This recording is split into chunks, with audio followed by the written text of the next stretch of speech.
monde. Donc je suis là vraiment dans 4 cimetières, grands cimetières d'Europe. N'a Pantin pour vraiment enterrer tous les individus, même publics. Oh, vous avez déstabiliser. Star son excellence, le roi de Macron, le chef de famille. Par force, c'est l'artiste s'appelle le plus célèbre de la RDC, le plus dangereux du monde. Donc, parce que peuple congolais de la RDC, tous amité mamabe. Na nouveau pesa mutu chance te. Star nabino munene son excellent Didier Nzongo. Allez kaka.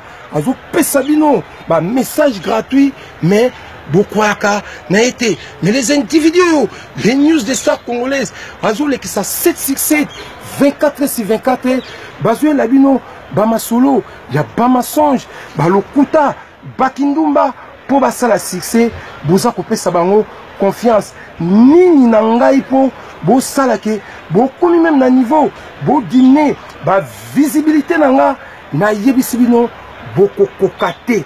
Vous tous, vous êtes des individus, quels que soient les chroniqueuses, les animateurs, les chroniqueurs, des journalistes, bah, bino tout, de toute la façon, na ye ko enterrer bino awa.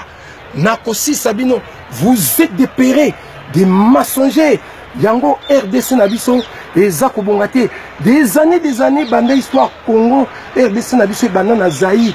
Ba président Baya, ba gouvernement Baya, ba travailla, n'andeng moko à 100% pour la RDC Zarabien. Mais bondi makakaka bangote. Bolingi bozoba mukumbana, botana, Didier Nzongo. Na ebisibino, même tous les individus à sapé au bakuleka, na lobby yango, nandi makabinote. Je suis là pour vous enterrer. Nazape na posa na binote. Oya kotalanga de toutes les façons. Moi je marche vraiment pour des pubs, des promotions. Nazanatina na binote parce que Boza Mite Mamabe. Abon attendez Sali. Aleya ba les grands exatés na yebisio.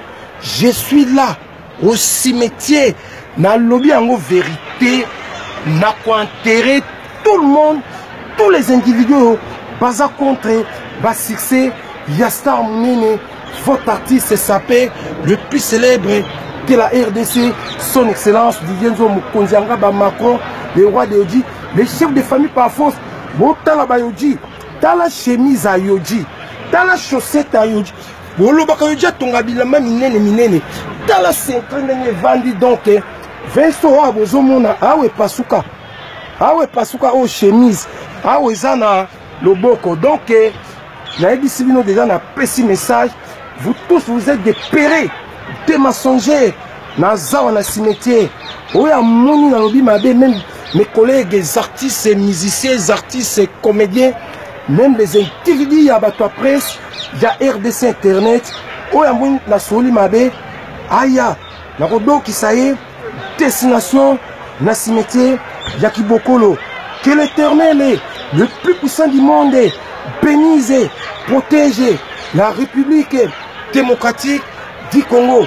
Vive la SAP, vive la France, vive la RDC. Merci son excellence. Ok.